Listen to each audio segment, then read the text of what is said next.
Here in Belfast today. I think the downstairs was reborn for Carl Frampton. It's big for yourself as well. Yeah, of course. It's obviously the biggest gig I've had as a trainer. But yeah, I'm looking forward to it. Obviously, Belfast is renowned for having a great atmosphere at the fights. I boxed here myself when I was British champion at the King's Hall. So I know what the atmosphere is like. It was great then, but apparently the Frampton one is another level. So looking forward to witnessing that, being part of it. I got a little snippet of it at the Quigg fight in Manchester. Felt like I was in Belfast then. So God knows what it's going to be like when he's fighting there. But looking forward to it. I think we've been warned a couple of times already downstairs today that it's going to be absolutely mental that night. Yeah. Just how much preparation goes into it, a big night like that, and how hard is it for your job over the next year to try and keep Carl? He says his state aims to fight and wins, or how hard it would be just to get him there and make sure he's in good form for going into that?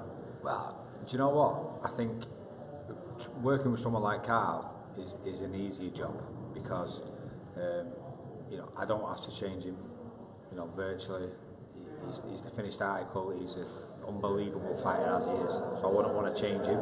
But my job is to get him as sharp as possible, set the tactics out right, make sure he's in shape, make sure he makes the weight, and as long as I get all those things right and all the boxes are ticked, I think you're going to see a special performance. I think obviously he's been craving the homecoming. He wants to come back and repay the Belfast fans for their loyalty over the last few years. They've travelled all over America supporting him, and I think the next 2 or 3 fights, are more or less nailed on to be in Belfast. So I think he's looking forward to filling the arenas, gathering that momentum.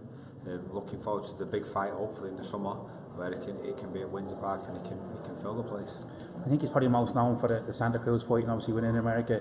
But you said that the best is yet to come from Carl Frampton. What have you seen in the last number of weeks to say that and say? I just think, he sparred yesterday for the first time, and his attitude and demeanour from the first day he came to a couple of weeks later is just polar opposites. He was pretty solemn. You could tell he didn't really know what to do, and with the gym, not just me personally, but Nigel Travis, who helps me out, and all the lads in the gym.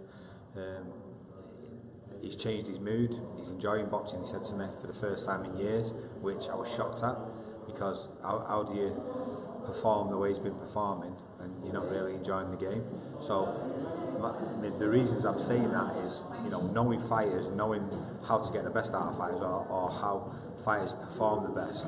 They're always in a good place. They're always happy. They're always content. And he's getting that, he's finding that stability, and he's enjoying boxing again. So that's why I believe you're going to see the best Carl Frampton. And you've obviously been there before, you know yourself what boxing is like. You're an unhappy fighter that's probably struggling going to the gym every day. Yeah. If he's happy, he's in there and he's bouncing in. So the future is bright for Carl Frampton. Of course, and it's about training smart at this stage for me. He's 30 years old, he's not getting any younger, but he's not like he's an old fighter. He hasn't had that many fights considering he's 30 years old. So, but he's been in high-profile fights and he's at the top of the game. He's one of the best fighters in the world. But what he's got to be conscious of now is avoiding injuries, making sure he doesn't overtrain, because your body can't recover the same as it could when he was 22, 23. So it's about doing it, training smart, and I've gained a lot of knowledge over the years during while I was fighting, but also now working with Kerry Kayes, working with people from Salford University, understanding the human body, and I know he'll go into fights better prepared, because he won't be overtrained, he won't be oversparred, and he'll be a different animal. I believe you're going to see the best Carl Frampton. And just to finish up with 2 questions, there's been a lot of talk, obviously Santa Cruz, Selby, Warrington on the card. Who do you see as the best matchup for Carl going forward? And just finally, your own aims for Carl. He's top having a three-weight world champion. What do you see? What's the top he can achieve? I just want to get the best out of Carl Frampton. So whatever that may be, then whatever his goals and ambitions, they'll be mine, because my job is to help him achieve whatever he wants to do. So obviously, topping the bill at Windsor Park, it's got to be a big fight, and I know for a fact he's craving the third Santa Cruz fight. He deserves it. I think he's won a piece, and rightly so. He got his tactics slightly wrong last time, or Santa Cruz got his tactics right, which was the difference. And he just fell short a little bit, but it was a real competitive fight even then. So I believe getting the tactics right in the third fight and him executing them correctly, he'll come out victorious. And hopefully that's the fight for Windsor Park, because it deserves a setting like that.